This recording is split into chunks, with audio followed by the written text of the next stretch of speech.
Hey guys, Angry British Conservative here today, and what have I got to talk about this week? This week is actually quite interesting.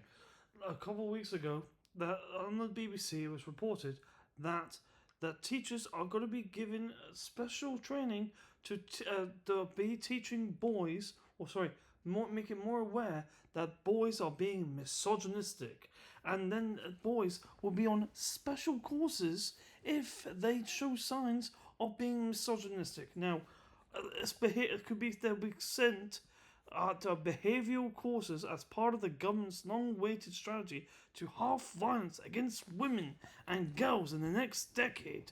That's what they're saying. So weird. Hold on. What? What? Seriously, where are we drawing the line here between how much power the government has and how much the parents have?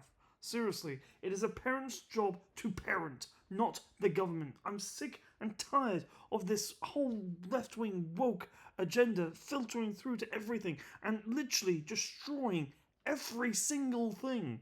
I mean, it was the thing I really can't stand.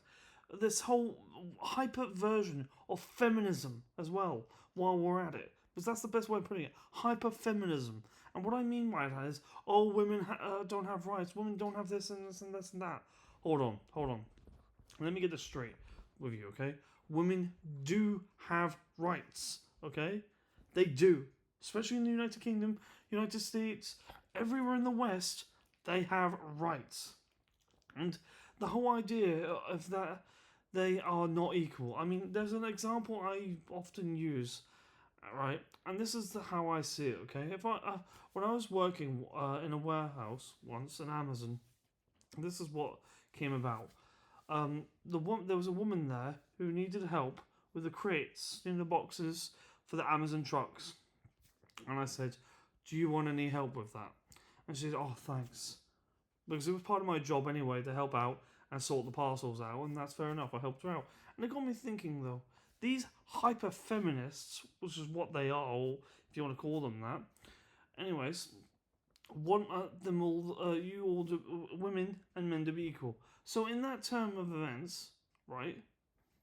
Why that woman, right? Say she was pregnant but still working. She did an admin.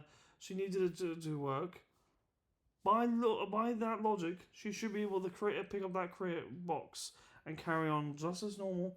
Just carry on. But apparently, that's wrong. But if I did that, that's morally wrong. Or it's sexist in some way to expect her to do that because she's pregnant. But being pregnant doesn't change your gender. You're still a woman. That's the problem we have. I'm not being misogynistic by that. It's just a simple fact. And if you don't like it, deal with it. I don't care. But I'm sick to death of the idea of it. Feminism, this hyper-feminism, has destroyed the core values of what womanhood was about. It really has destroyed it. It used to be about just getting the vote and equal pay. I mean, I even support that. Everyone would support that. It's not groundbreaking.